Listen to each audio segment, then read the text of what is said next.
Madame, Monsieur, bonjour. Nous sommes le jeudi 13 avril 1899.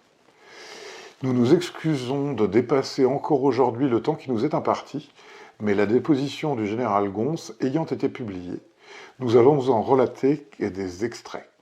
Les documents dont la nomenclature figure sur le bordereau, dit-il, le canon de 120, les troupes de couverture, les formations de l'artillerie, Madagascar et le nouveau manuel de tir, n'ont pu être livrés, et ils l'ont été en réalité, que par un officier d'artillerie stagiaire à l'état-major de l'armée. D'autre part, le colonel Picard ne m'a mis au courant de ses recherches pour substituer Esterhazy à Dreyfus, entamé en avril, que le 3 septembre 96. Quand il m'a lu son rapport, j'ai été très étonné et lui ai dit de ne pas mélanger les affaires. Dreyfus était coupable et condamné. Il n'y avait pas à revenir sur la question. Mais que s'il y avait de véritables charges à faire valoir contre Esterhazy, il n'avait qu'à m'en fournir la preuve, que je ne trouvais d'ailleurs pas dans le dossier.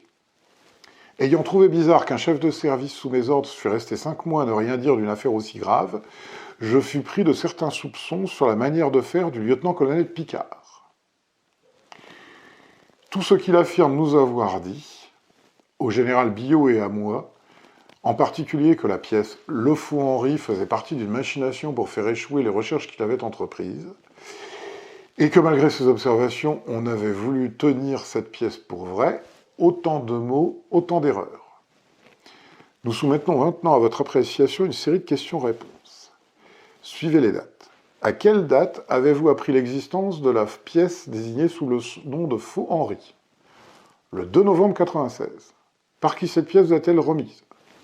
Par le colonel Henri. Comment se fait-il que cette pièce n'ait pas passé par les mains du colonel Picard, qui était le chef de service? Le colonel Picard a été absent quelques jours.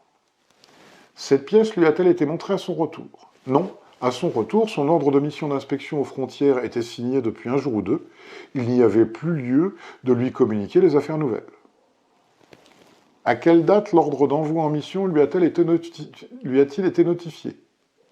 Mes souvenirs ne sont pas précis à ce sujet. Dans sa déposition, Picard nous dit qu'il n'avait eu connaissance de son envoi en mission que le 14 novembre, au cours d'une entrevue chez le ministre à laquelle vous assistiez. Je me rappelle bien l'entrevue dont vous parlez, dans laquelle le ministre lui annonçait sa mission. Mais il semble bien qu'on lui avait laissé pressentir cette mission quelque temps auparavant. Il affirme aussi que vous lui auriez retiré le dossier secret le 31 octobre.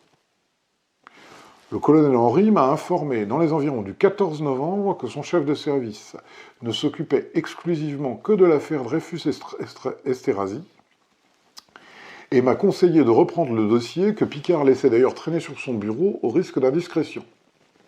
Je repris le dossier le jour même. Le lendemain de cette audition, le général Gons se corrige. C'est bien à la fin du mois d'octobre que l'ordre de mission du lieutenant-colonel Picard lui a été remis. Par suite de circonstances, son départ a été retardé jusqu'au 16 novembre, et c'est bien dans ce laps de temps que je lui ai repris le dossier. Tout cela est assez confus. Bonne journée, madame, monsieur, et à demain.